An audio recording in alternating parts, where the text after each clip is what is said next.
अजीत पवार की बगावत के पीछे शरद पवार, अब जयंत पाटिल भी बनेंगे मंत्री। प्रफुल्ल पटेल या सुप्रिया सुले, किसे मोदी कैबिनेट में मिलेगी जगह।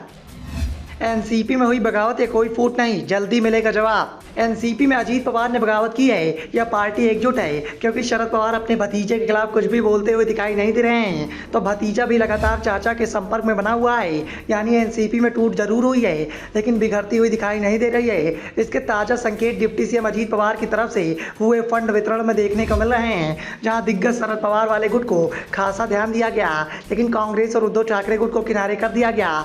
इसी बीच इस बात की चर्चाएं भी तेज हो गई हैं कि प्रफुल्ल पटेल के बाद सीनियर पवार के एक और बड़े वफादार जयंत पाटिल दादा के साथ आ सकते हैं। खास बात तो यह है कि एनसीपी के इस पूरे सियासी खेल में पाटिल अपने पद पर काबिज हैं, वो अभी भी शरद पवार के वफादार बने हुए हैं। ये भी कह सकते हैं कि शरद पवार के जितने भी वफादार हैं, उनमें से सिर्फ जयंत पाटिल ही शरद पवार के खेमे में बचे हुए हैं, बाकी दल बदल चुके हैं। दावा तो इस बात का किया जा रहा है कि जयंत पाटिल भी अब सिंधे सरकार के मंत्री बन सकते हैं। हालांकि उन्होंने आधिकारिक तौर पर अभी ऐसा कुछ संकेत नहीं दिया है। कहा जा रहा है कि पाटिल सिंचाई मंत्रालय चाहते हैं, और अगर ऐसा होता है तो शरद पवार के साथ मौजूद बचे विधायक भी अजीत पवार के गुट में आ जाएंगे। लेकिन रोहित पवार के पाला बदलने की संभावनाएं कम दिखाई दे रही हैं। शिवसेना नेता संजय सिरकत ने भी इस बात का दावा किया है कि पाटिल अजीत दादा के साथ आ सकते हैं। दरअसल इस बात के संकेत बजट के पूरक अनुदान से मिले हैं। पूरक बजट में अजीत पवार की ओर से एनसीपी को बड़ी हिस्सेदारी दी गई है। खबरें निकलकर सामने आ रही हैं। इसी दौरान पूरी एनसीपी के खाते में 580 करोड़ रुपए आए हैं। हालांकि जयंत के द्वारा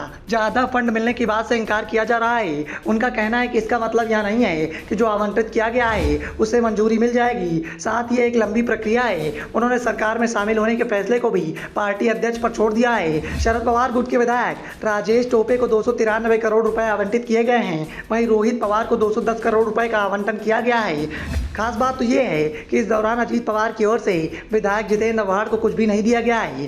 पार्टी में टूट के बाद से ही सीनियर पवार और उनकी कप्तानी वाली टीम लगातार अजीत पवार पार्टी को छोड़ने वालों को घेर रही है। लेकिन कयास इस बात के लगाए जा रहे हैं कि इस पूरे गेम के पीछे शरद पवार की बड़ी भूमिका हो सकती है। हाल ही में अजीत पवार और सीनियर पवार के बीच 3 बार बैक टू बैक मीटिंग्स हुई। इस बैठक में क्या हुआ ये अब तक साफ नहीं हो पाया है। सीनियर पवार के द्वारा इस बात के बयान तो दिए जा रहे हैं कि विपक्षी गठबंधन साथ है, लेकिन मोदी सरकार के खिलाफ उनका रुख बेहद नरम बना हुआ है।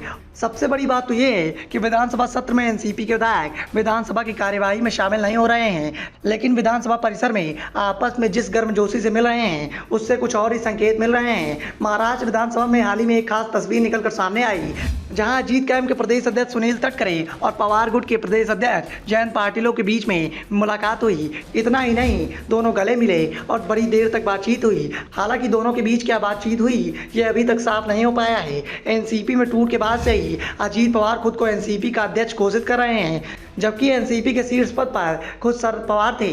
चुनाव को भेजे गए पत्र में भी अजीत पवार को अध्यक्ष के तौर पर दिखाया गया है। इससे उलट महाराष्ट्र एनसीपी के प्रमुख जयंत पाटिल अपने पद पर काबिज रहे हैं। इस दौरान वह शरद पवार के कैंप के समर्थन की बातें करते रहे। दावा तो इस बात का किया जा रहा है कि इस पूरे मामले में शरद पवार की बेटी सुप्रिया सुले को सब कुछ पता है। अप्रैल में ही उन्होंने कहा था कि नई दिल्ली और महाराष्ट्र में 15 दिनों के अंदर 2 बड़े सियासी फैसले होने हैं, लेकिन उन्होंने ये नहीं साफ किया था कि उनका इशारा किस ओर है। लेकिन उनके बयान के 13वें दिन बाद सीनियर पवार ने अध्यक्ष पद छोड़ने का ऐलान कर दिया। इसके कुछ समय बाद ही सीनियर पवार ने एनसीपी के 2 कार्यकारी अध्यक्ष बना दिए, जहाँ प्रफुल्ल पटेल और बेटी सुप्रिया सुले को जिम्मेदारी दे दी गई थी। Bureau report, the Dhakad news.